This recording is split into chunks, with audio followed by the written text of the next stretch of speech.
Causality. What's in a variable? Well, I'm used to calling these things elements, but causality calls a variable, which is fine. So if I double click and I create this, it has a label. Well, once you get the label done, you can move it around, which is the easy part, and you can create links to other variables, but since I only have one, there isn't any more at the moment. But there are three dots down here at the bottom, and you can change the name from here. You can add a measure, which is a good thing to say, how do I go about measuring this thing that I put on the variable, dollars. That's good. And you can add a note. This is a note about this variable. And it's good to add notes because next month or next year you might not remember what it was that you thought about this, so that once you added it, there's a little indicator as to what the measure is, and there's a little icon to say that there are notes, and when you mouse over it, it pops the note, which is good.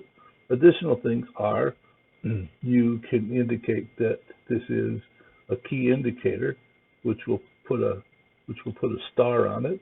I usually use this to indicate which of the variables in the model are stocks and should be thought about differently.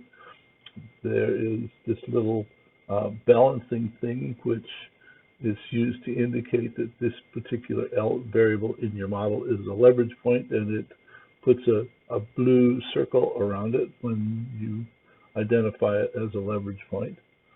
And you can go ahead and add a cloud to say, I'm somewhat confused about this particular variable. Either I'm confused about the name, or I'm confused about what the real description of what it ought to do in the model, so that there's an indicator to say that I have to think about this some more. And then there's the ability to delete it.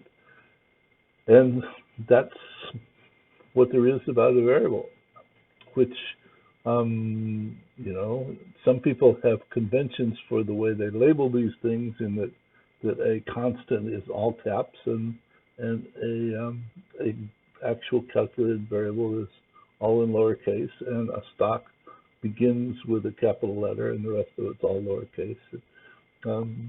Some people just want to use them the way they use them. So this is all there is about variables, and I'll see you in another video shortly. Bye.